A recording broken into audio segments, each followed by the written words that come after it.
we go.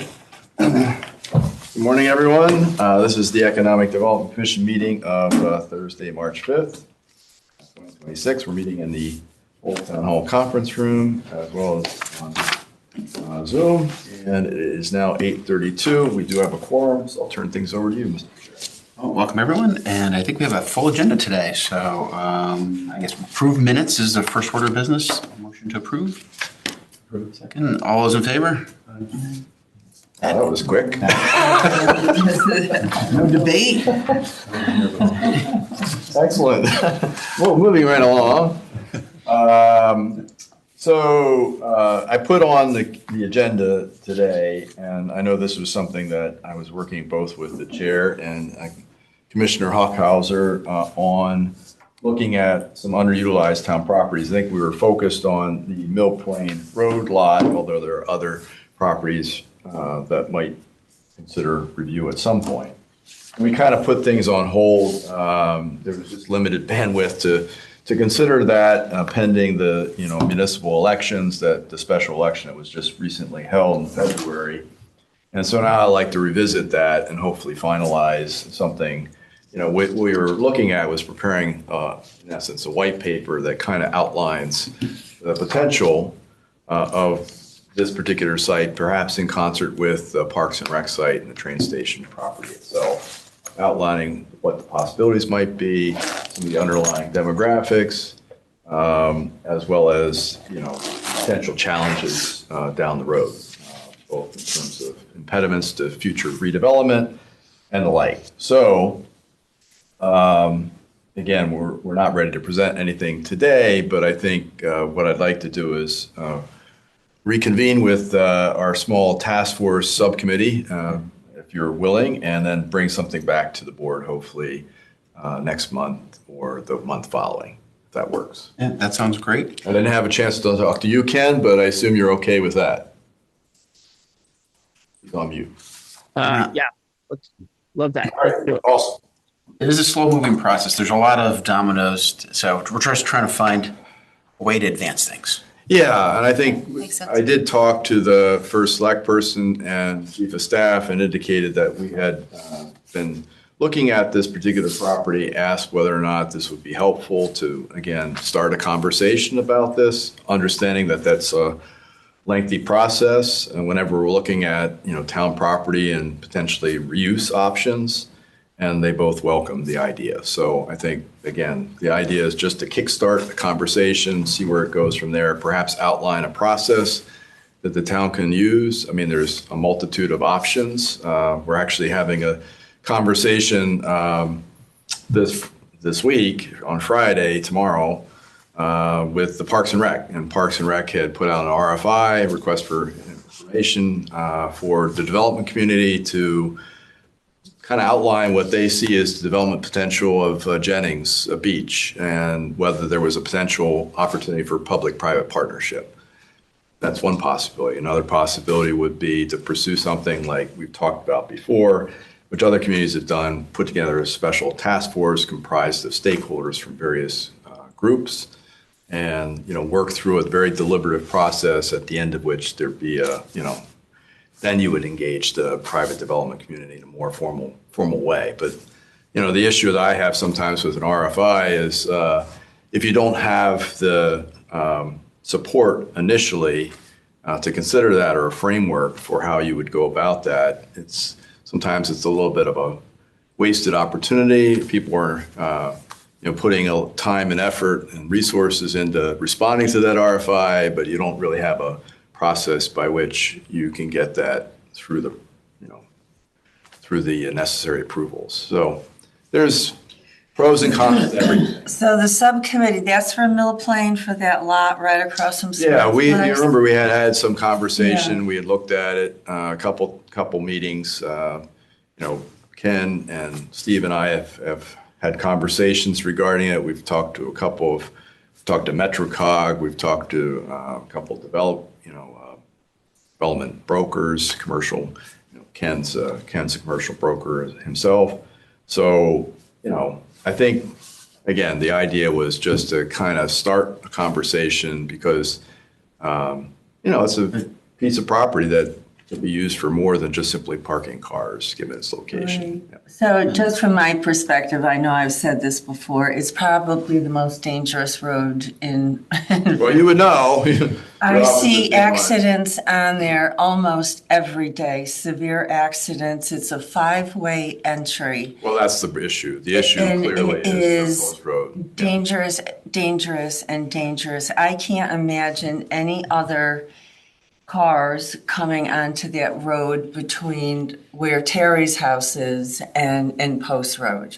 I mean, severely dangerous. Police, fire there all the time, and I'm sure that police would give you statistics on an annual basis, how many accidents The only are. way you can address those infrastructure challenges is to kind of identify them and start work on them. And typically what the state is looking for to make those kind of very significant investments is not just accident and statistical data, but kind of what's the possibility if we were to make these improvements beyond improving the traffic safety, what's the potential? And clearly DOT and others are looking at the development potential of transit areas along the Metro North Metro, Corridor. of course. And we've said, there really is limited opportunity based on current conditions without addressing the limited, stacking capacity and carrying capacity of that road underneath the underpass, which floods regularly. That's a secondary. That's a second, issue. Yes, yeah. right. And then you have the five-legged intersection, which is level of service F, is probably the worst performing intersection in Fairfield, with the accidents to back it up. So On we- off ramps of 95. and you have the Oh, on-ramp. it's- So it's there's a a lot of disaster. potential, given its location, proximate to the downtown, proximate to the train station, off I-95. But you have these really serious impediments, which can only be addressed through a very significant investment of state and probably federal resources to fix this. And I mean, I'm had only, DOT down there to take a look at it, certainly from a pedestrian standpoint too, which, we want to improve pedestrian connectivity, but again, putting pedestrians in the mix of that with everything that's going on, it's a challenge. So I think we need to get this. The intent here, I don't think anything's going to happen very quickly here, No. but it's no, we the can acorn. always move, the chamber can always move. I am really just sharing personal, everyday experience right in front of my window. It is crazy, serious, high-impact road. Well, that's why it's so illuminating what you could do with that, and hopefully identifying the value and what could be done with this. It could, to Mark's point, move other, like if you're slow moving, whether it's federal or state and all these other agencies, but at least having this piece done, it mitigates that to advance other things as they go. So it's not Yeah, going to. I think a big piece of this is going to be saying, nothing can happen unless we address these underlying issues. So Yeah, very I think dangerous. we Terry gotta could always put sell his this- house. We got to put this up. The more that we, again, elevate the attention, I would think, there'd be enough awareness already, but we're not seeing a lot of activity in terms of, coming up with even concept plans to fix this. So one way to get it more attention is to put it on policymakers' agenda, and I think this would help do that. Yeah, and who's on your subcommittee? Right now, it's been Steve and Ken and I. And I think we've done enough work to kind of, with a little bit of extra polish, we can probably bring it back to the board here for your consideration within the next 30 to 60 days. And Anthony might have a perspective too. You can incorporate this into the proposal or whatever you're putting together, but I've mentioned this before, I'll mention it again just for the sake of it, to transfer the storage on Sportsplex of the town storage over to that location because it's hardly ever accessed, so there's not enough traffic going in there. And then take that storage facility that's in Sportsplex and turn it into a commercial type operation. Yeah, I think a lot of what would That's unlock interesting, it is. the potential of the Fairfield Parks and Rec site is the future development, redevelopment of the Turner Reserve Center. So the Turner Reserve Center is in the process of being acquired by the town through a no-cost conveyance, subject to restrictions limiting its future use to recreational purposes. So What's that facility? What? the Turner Reserve is an Army Reserve Center on High Street. Up the hill. It's across the street from Gould Manor. It's a nice piece of property. It's probably 3+ acres, I It's think. huge. It's deceptive how And- far back it goes, and it has a ton of parking. It has a ton of parking. There's a, building on the site that's built, to last. It's not the most attractive building, but in the back, there's a storage, parking, a garage where used to store vehicles there too for the Army Reserve. So there is an opportunity. We can't use it if we're going to acquire it through a no-cost conveyance. We can't use it but for recreational purposes. So the thought would be potentially moving the Parks and Rec department to that site, which is across the street from Across the Gould street, Manor. yeah. And then potentially also you could combine that now that Parks and Rec are in a newly constituted Human Services Department, including the Senior Center, move the Senior Center potentially there to be co-located with them. And that would, again, free up that site potentially for playing fields, future development opportunity. But the Parks and Rec site, given its, again, location next to the Sportsplex, across the street from the train station, has tremendous development potential if we can solve this infrastructure. Trying to line up all the dominoes. Right. And we don't And have this is not going to as the chairman pointed out, this is something we're talking about 10 years down the road. But unless you start taking the first step, it's like 10 years from the point in which you take the first step. So we're just trying to get the first step out of the way. But I just see things, I think we can play a constructive role in saying, hey, we should pay attention to this. This is really a unique opportunity, and let's start working on this. just start putting the pieces in place so these things, when the opportunity does come, they can move faster at that point. But Yep. it is not going to be a speedy process. It will not, nothing with government entities tends to be, and it's helpful because you want to engage a variety of stakeholders and they're all going to have something to say about it. Yeah. The only people I see walking are people from Carlton, like maybe employees over there. They'll go down to Post Road, grab lunch or something. So those are the only people I see. Not a lot. But, No. again, Middle there's school not, kids. there's not Right. great pedestrian infrastructure to begin with. Right, So if there's you just the improve Middle school that kids. and made it a little safer, That is a tough maybe walk. more You people cross would walk. Yeah. Yeah. No, I Two didn't. entrance exit ramps here. Yeah. So that's that. I just wanted to put it back to refresh everyone's memory. We'd also talked at the last meeting about putting together a small group, and I think we've constituted that group to include yourself, Mr. Chair, Jen Anderson, I think some folks from Sacred Heart University, Colin Colburn, who's not with us this afternoon, myself, to talk about ways in which the town and its economic development department and commission can partner with the local universities to support small business development, entrepreneurship. I know both universities have programs and have initiatives in this area. And we've talked about that, and we've done some work with both universities in the past, but I think this is trying to see if there's other opportunities, right? Take what's in place and just try and provide more communication and resources around it and not get in the way of what the universities are doing, but try and take advantage of the resources the EDC has to organize it and just, I mean, what is there, 20 universities in the state? I should know this, but I don't. Is it 20 universities in the state? I think that might be a little high, but If that, but we have two right in one Yeah. town, and Yeah. which is there's such I think it's like 17. yeah, I could be Close to wrong. 20. Close to 20, yeah. UConn counts for like 10. No. they do have enough campuses. But we're blessed with such great universities in one location just to try and accelerate what is already a good cooperative relationship and try and leverage it for the town and then make it just better for the business environment and development. I think we're scheduled to meet next Wednesday, Wednesday, Yeah. the 11th, Yeah. and we're going to meet at your place? Or Yeah, we could do the bookstore. Yeah. Then that's where we're going to meet. all right. So I'll send out a meeting notice. I'll update the meeting invite because I did include directions because we're going to be over on the other. Let me give you a meeting notice, and then you can send it out within. Okay, because you'll have the Zoom. All right. So that is moving forward. Yep.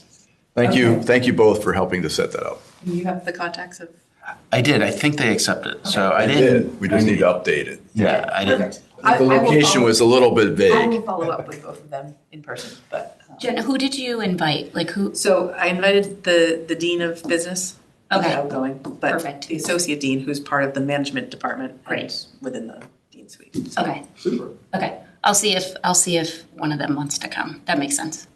Yeah, and I figured they could report up as necessary. So we'll keep you posted on that. So that's my next step is to put together a meeting notice, share it with you, and then you'll send out the invite. That I can do. So just generally on a couple things, I guess we're under number 6 now. Yes. I wanted to bring up a couple things. I don't know if folks have been Zooming in or participating as part of the Planning and Zoning Commission meetings, but the planning, at the last meeting, we talked about authoring a letter of support for the proposed parking regulation amendments.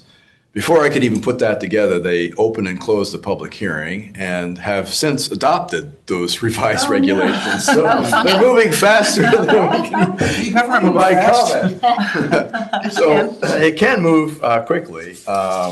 So I'm pleased to report that with what I had shared with you before was largely what was adopted, with the exception that I think they made one change, which was they actually made it even more flexible that for joint usage or shared usage, they allow for consideration of parcels within 1,000 feet of the subject property instead of 500. So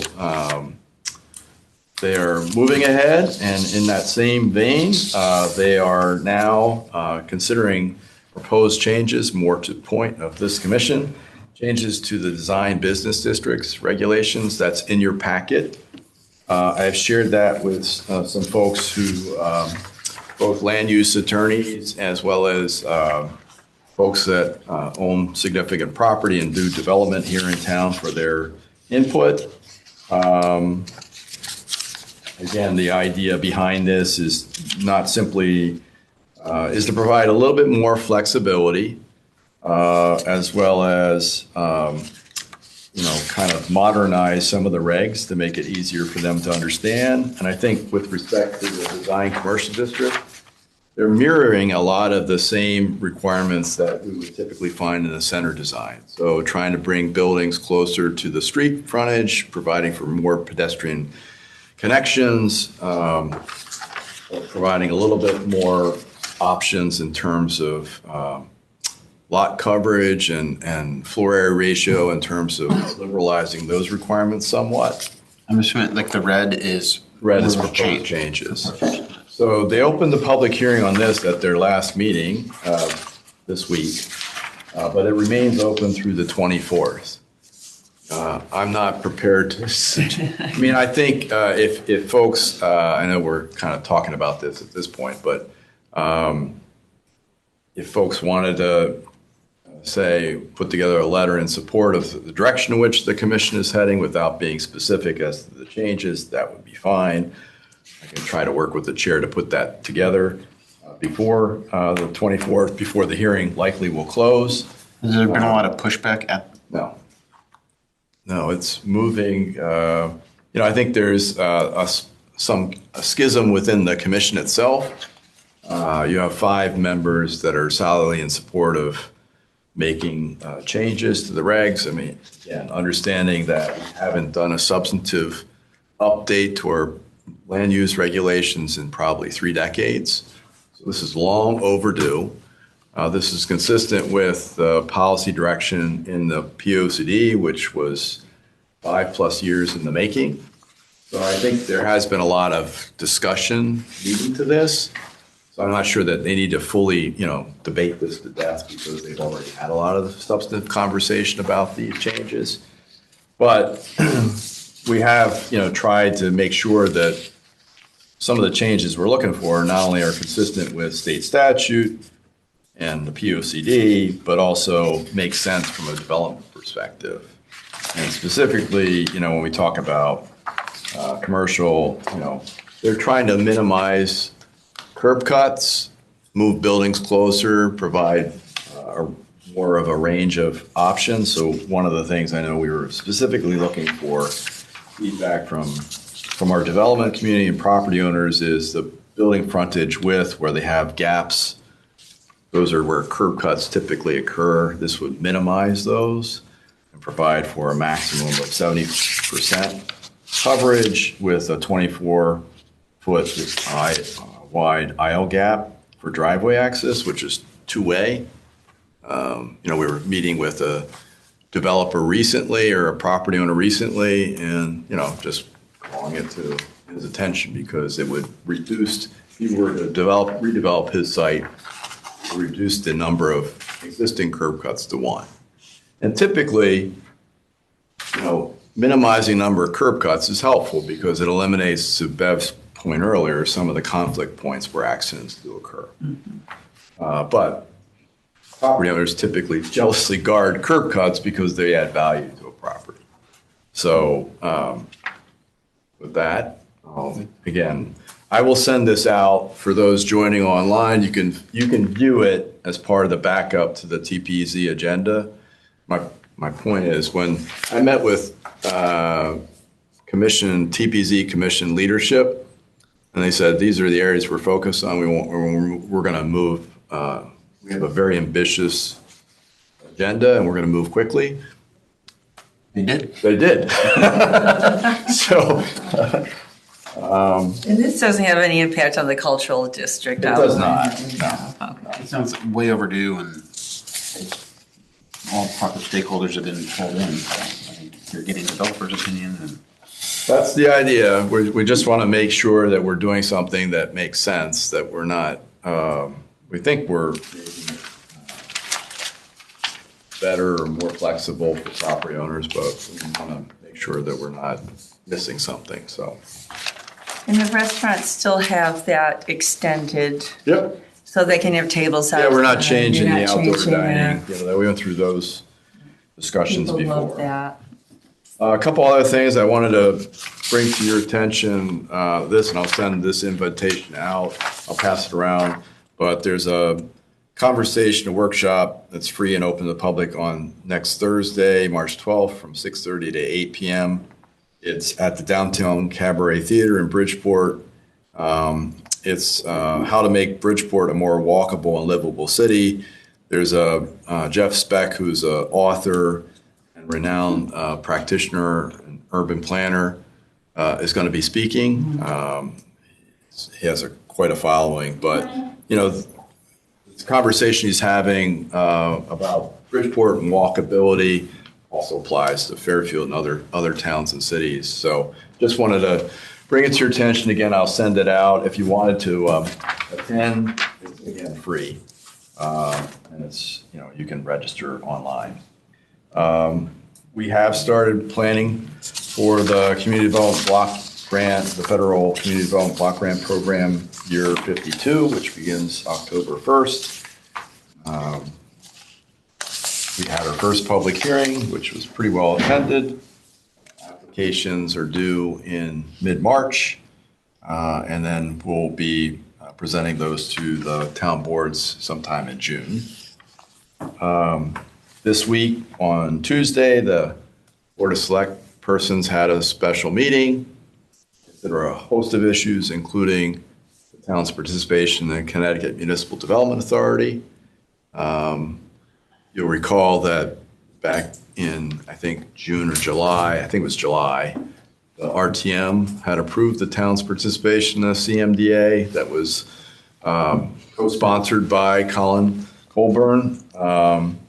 After a lot of debate and discussion, public hearing, they approved the town's participation, authorized the first select person to enter into an MOA with which is a memorandum of agreement with the Connecticut Municipal Development Authority. But our charter requires that when you execute a contract, which the MOA is, it goes before the Board of Select Persons. So even though we satisfied the state's requirements for participation, we went back to the board for its review and approval. They did approve it after some debate. The development district that meets the requirements, you'll recall that the Connecticut Municipal Development Authority is only authorized to work within zones that are within a half-mile radius of transit stations or downtowns. And so CMDA did review our land use regulations to see whether or not they met the other statutory criteria for participation as a development district.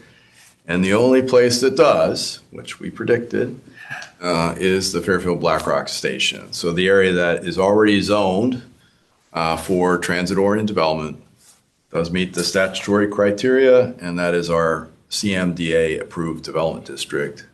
And Christine Vitale has since signed the MOA, and we're awaiting signature from CMDA. So at this point, we can receive technical support, planning support, and other resources from CMDA, and plus, under the new housing bill, qualify for a 5% boost on school construction projects because we are a CMDA participating community. So that's a lot. I have yet to hear anyone provide a downside to our participation in this. But I'm certainly open to that. People have brought up a whole lot of other issues with the state, which I get. Some of it was misinformation. I really was, it kept being tied back to 830G. Correct. Really completely, they were apples and oranges, apples and pizza. It's like not even close.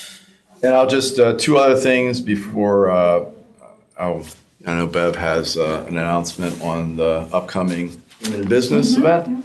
But we will be due for recertification under the Connecticut Economic Development Association Best Practices Program this year.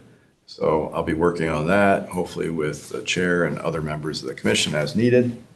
And we do have, the town has a lobbyist that does track bills pending before the General Assembly. Did receive some, I looked at many of them. They don't have much impact. I mean, a lot are housing related. So we're going to be following those. But there was an act that allows municipalities to impose commercial vacancy assessments in certain districts for vacant buildings.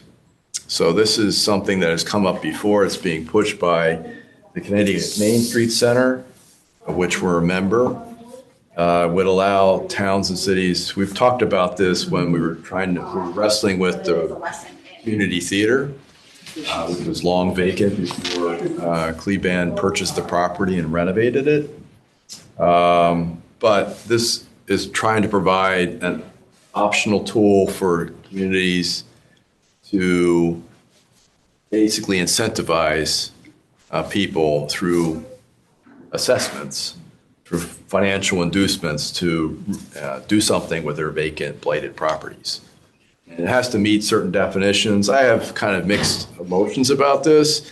It is something that you've seen other states do, or communities in other states do. When I looked at it before, I found some examples in California, not surprisingly, and Massachusetts. But I'm not sure, again, how successful that be. Fortunately, now that we have the community theater kind of redeveloped that building, it's not a huge issue in Fairfield. So Are those places where the vacancy rates are much higher than? I would think so. Yeah, you have areas of the state, downtowns where there's significant vacancies in our downtown core, and we've had that issue with, property owners sometimes that, they have a different motivation as to, you want to give them some, it's their property, right?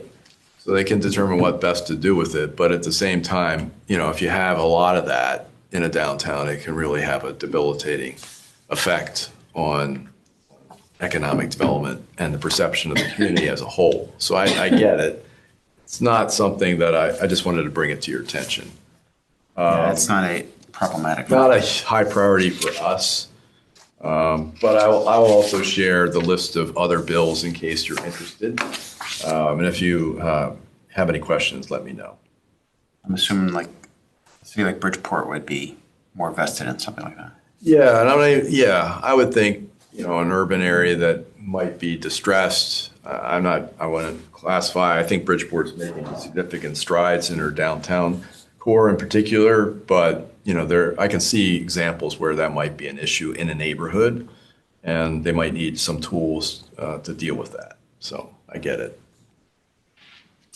And with that, I'll yield to the chamber. Before I talk about a couple of development sites, which I know is always of interest, but. Always of interest, right? We have our Women in Business Awards reception coming up on March 11th. Thank you to Fairfield University and the Quick Center for providing a beautiful venue for that event. Fran Pastor is our keynote speaker this year, and everyone knows Fran. She is the founder of the Women's Business Development Council, and she's very involved in Connecticut. Lamont has her engaged in women's issues in Connecticut. So she's just a fabulous speaker. So we're really looking forward to that one, and that's around the corner. You still have tickets available? We do. We do have tickets available. So I'll again put that in a packet and send it out to you. Okay, great. Thank you so much. And then in June, in April, we have our actual annual fundraiser at Penfield Pavilion. And I've kind of partnered with the planetarium, the Discovery Museum, and they're bringing down telescopes, and they're bringing down an educator. We're going to put those on the deck, so it's going to be called Starry, Starry Night. And then all of a sudden I was like, when does the sun set? I didn't even think about that. I was like, oh my gosh. So I had to extend the time. But that will be fun. So that'll be a nice night. We have 7 restaurants coming in who give out samples and things like that. So that'll be a fun evening. And then we'll be holding our business awards dinner at Black Rock Yacht Club in June. So that'll be coming up. We're working on a date now for that one. So we'll recognize. Busy. Busy, yes. Okay, any questions for Bev from the chamber? Sounds busy. The other thing is the visitor's guide is going to be coming up. So anything that from this committee, anything special that you would like or do or advertise or anything like that, we're starting the process now of going out and calling for ads and things like that. But that'll be coming up as well. And it's open to all businesses. So, it's not just chamber, it's all businesses as well. So I just will quickly mention a few development sites that we're focused on. Obviously, I'm sure if those of you have traveled portions of the Post Road heading towards Southport will notice the work underway on the former Xi battery site with the new Porsche dealership. They've got steel erected, at least the frame out, so they're moving very quickly on that site. Same can be said for 81 Black Rock Turnpike, the new mixed-use development next to between Illicit and the train station, Fairfield Black Rock train station. Doing a lot of site work. I think the remediation component has largely been completed at this point. So it was a brownfield site given the historic Bullard foundry use. But we'll be pivoting to starting to erect steel, put in foundations probably in the next 6 to 8 weeks. So again, moving pretty quickly there. We have had ongoing conversations with the folks, the Equity Partnership, AMZAC, who acquired the development rights. They were always in the deal. They were the silent equity partners to the developer Accurate Builders and developers out of New Jersey that kind of, I'm sure you read the article about the consensual foreclosure that occurred some time ago, and the news just caught up. But AMZAC had completed the building, the current building that was under construction, which is 70 units apartment building. And we've been talking to them. They're out of Florida. They have a number of development sites throughout the country, southeast, but also in the northeast as well. And, this is a high priority for them. So they've reorganized their whole development team. They brought in a new architect that has a lot of experience working on sites of this nature. They started to put together some concept plans, which they've shared with staff. We're pushing them to get to the Planning and Zoning Commission with a new overall master plan of development for the site, at least in terms of concept, so that we can get some informal reactions to that before they develop further their permitting plans. I know they have, they're meeting with, again, doing another hotel feasibility I was analysis. just gonna ask. They Number one are question. very anxious to meet with both universities. And I've said, I will talk to you after the meeting offline to figure out how best to make that happen. Okay. But I've shared with them information that's going on at both universities and the need for additional hotel space in the area. So they have somebody that's actively working on this, and they're working with some hotel providers as well. They're still trying to figure out how it all works and how they can do this. I think they're spending some time not just thinking about how it all comes together, but also to make sure that it's buildable, that everything kind of pencils out. Because there was some discussion and even some concern from the prior development application that it still required a fairly significant upfront investment with a long, you had a long tail by which you recoup that investment through your return. So that requires a significant capital outlay, and the returns weren't as what you would expect. So not terribly surprising that we're at this point, but we're starting anew and seem to be making some good progress. Along the same line, I've met with the property owner I'm sorry, go ahead. I was going to say, I presume they're aware. It just seems like the amphitheater has really amped up its schedule. They have stuff almost every week, and they get a lot of national acts. And Yep. I don't know. I was reading. Was it Live Nation? They have Live their Nation, own. yeah. Well, they have their own issues right now. But actually buying the arena as well. Yep. There's been that conversation before. I think there is.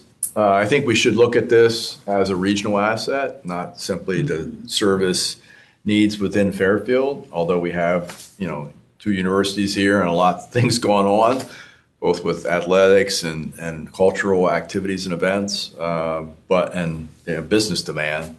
But I think it goes beyond that. So I think this area, I think the area continues to be underserved by hotels, and it does limit potential for both universities to attract other types of events. I know the Sacred Heart's working on the Frozen Four coming up in 2028. Fairfield U's had a number of. We have the Professional Lacrosse League, and it's a major challenge sometimes in just finding outside of the alumni and parents' weekends where you can't find a place within 50 miles. Yeah. Now it's a big- Hotels. Yeah, so but it's trying to work, to fill in the gaps beyond those huge peak demands. I think, it's, again, we need to look at the broader picture here. I know Bridgeport's thinking or planning to build a hotel as well as part of the Steel Point development. So we'll take that into consideration. That's what these guys do. But I think in addition to that, there's certainly need for hotel space here. We did learn Trumbull Marriott too It's is gonna up be for an upgrade. Yeah. Oh, they are. God. It needs Yeah. one. Oh, God. Yeah, it really It's very, very tired asset. So I It think, is. but again, even with those plans in the works, I still think there's strong demand. But everyone I've talked to says, yeah, absolutely. But we still are at that point where we're trying to make headway. So, but we're moving ahead. And then I was going to say, in the same vein, we also did meet with the property owner that owns the Rite Aid property downtown. Talk about what their vision or plans are for that site. At one point, there were other drugstore chains that really wanted that property. That's maybe no longer the case, as there's been a lot of consolidation within that industry. It's still a prime site, but I think it again, if the town's focused on grand list growth opportunities, what could be done, there's a lot of potential for that site. So we did talk to them. They are thinking about redeveloping property. It's a very deep lot, provides all the way from Post Road to Sherman Street. So they're thinking about commercial and residential above. And, from our perspective, yes, that could accommodate that. It's just, it's a prominent location, and we really want design to be first and foremost. It has to be well-designed. Yeah. And so we've talked to them about, how that would all, and they've seemed receptive to feedback. So that's good news. And then you all, I'm sure, have read about our continuing discussions with particularly the tenants that are being displaced at 15 Umpqua. So we're continuing to work with them as they need assistance. Mark, who is it? It's the barber shop? Another little, I thought the barbershop has space. On the first floor, there's Healthy a Habit. barber shop. Yeah. There's 2 pop-up retailers. yeah, okay, And then you have Las Vidas and Catch a Healthy Habit. okay. And yes, I think the barber shop has secured space next to Flower Shop Hanson's. The 2 pop-ups, the retailers, yes, it's an issue, but retail, it's a little easier to find retail space, maybe not at the price point that they were at with the flexible lease terms that they had. That's an easier thing to do than the food service. And so we spent a lot of time, spent some time talking to Catch a Healthy Habit in particular. They've got a couple options, looking at a couple sites that they think might work for them. Okay. And then Las Vidas is going to be challenging. So we've It's got so much charm, and people just. I know, people love it. I know, and it's great to have a mom and pop, a local. It's a local institution downtown. So Yeah. and Catch a Healthy Habit, I assisted when they moved to that location or started that business 20 years ago. I provided a small business grant to help them get started. So That's nice. we just want to see both of them find alternative homes downtown. But they will have some additional time. It is a process. You serve them a notice to quit. There's no pending demolition permit application at the moment. So he's got some work to do before he applies for and receives a demo permit. And then once the demo permit is ready to be issued, because of the age of the building, it's subject to a mandatory 60-day hold. So even if everything was ready to go today, he would have 60 days that he couldn't demo it beyond that. So, and hasn't even applied yet. So I think he understands that this is a process that you serve notice and then you start the eviction proceedings. And I think that's what it is. But regardless of whether it happens within the next 90 days or 6 months to 9 months, it's likely, well, it will happen based on what I hear. So we need to, what I've been saying is because it's hard to find retail space, let alone food service space, we need to work now. And that's all for me today. Great. Any questions? Other questions of note? I see Mr. Diamond from the restaurant participating today. Thank you. Thanks for joining. Yeah. Hi. Nice to meet you all. I know some of you. I know Mark. I know Beverly. Beverly, I'm going to be at the March 11th event, accompanying my better half. Wonderful. My better 3/4, as I say. So just a little background on why I'm here for everyone who I don't know, or even for those I do know. So I'm a new member of the RTM, elected in November. I live in District 2. And so just regarding your partnership with SHU, that is in District 2, obviously. And I also do know some of the folks over there. If you need anything RTM related to that, I don't know why you would, but if you do, feel free to reach out to me. Um, and so the reason I'm here is because um, the Democratic Caucus in the RTM has formed 4 new informal working groups. They're not official committees because if they were, it would be like a kind of a more drawn out process to create the committees. So we form these informal working groups that are just the Democratic Caucus. Now there's 35 out of 40 are Democrats, so it's to say the caucus is almost to say the entire RTM, just the way it is at the moment. But yeah, so I'm chairing the Housing and Development Working Group, which has about 8 RTM members in it. There's also a Traffic and Safety Working Group, a Budget Working Group, and I forgot the fourth. Apologize. So anyway, so I'm going to be, so what we're doing in these working groups is tracking, part of what we're doing is tracking the meetings of various commissions and committees in town. So I'm going to be trying to sit in on every Affordable Housing Committee meeting. I'm going to be trying to sit in on every all of your meetings if I can, if I'm available. So that's kind of why I'm here.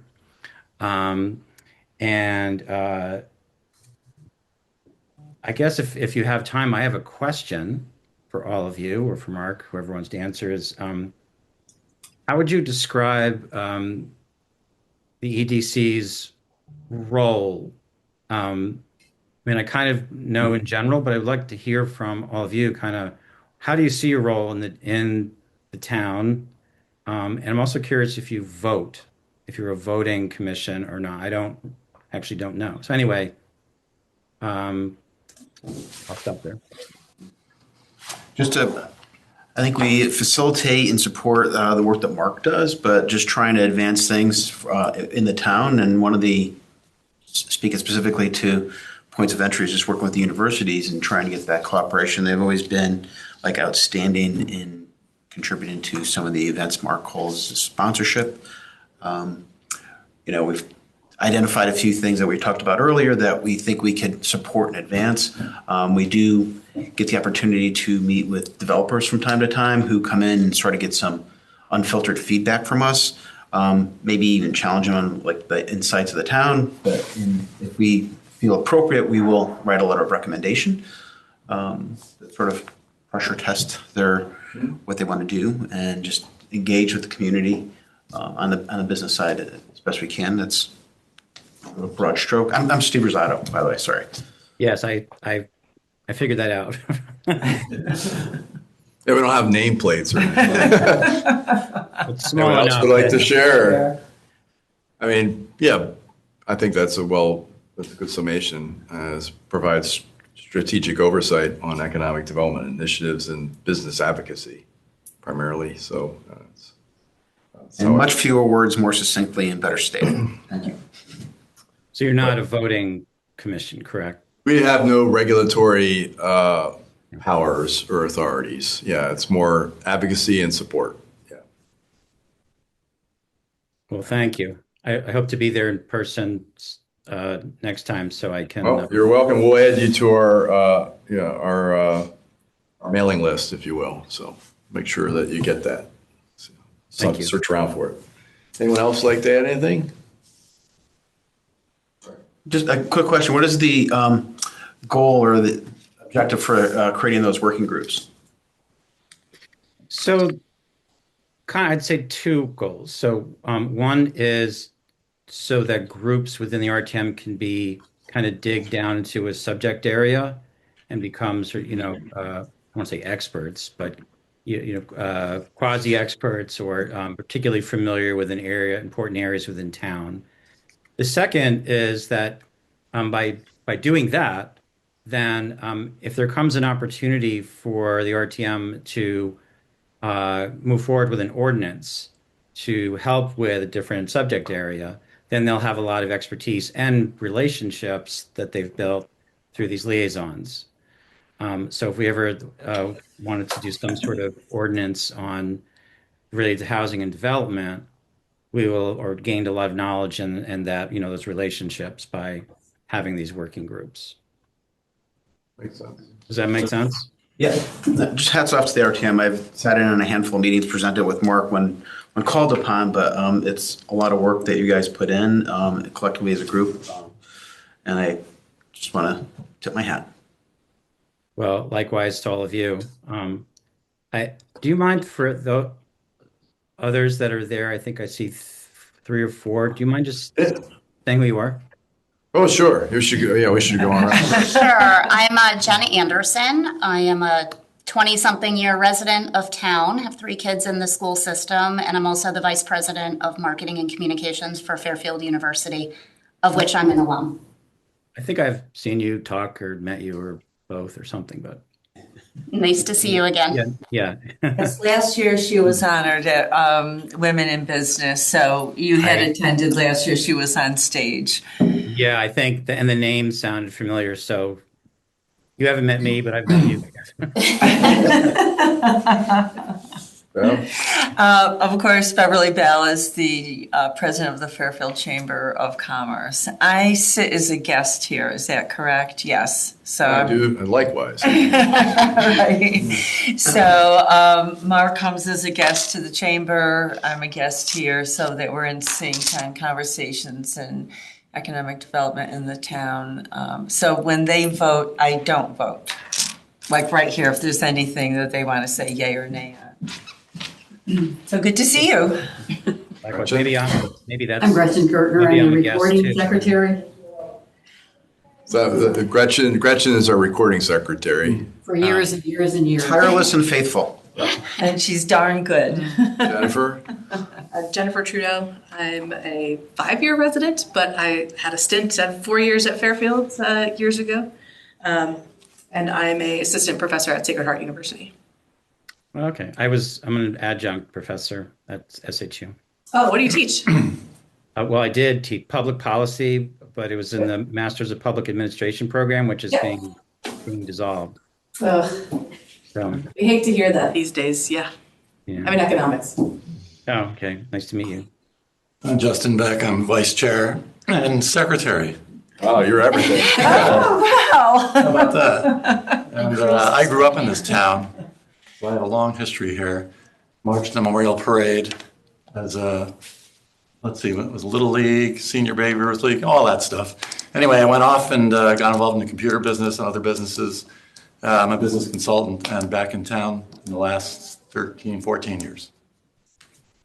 And we have a couple people joining on Zoom. Ken, you want to introduce yourself?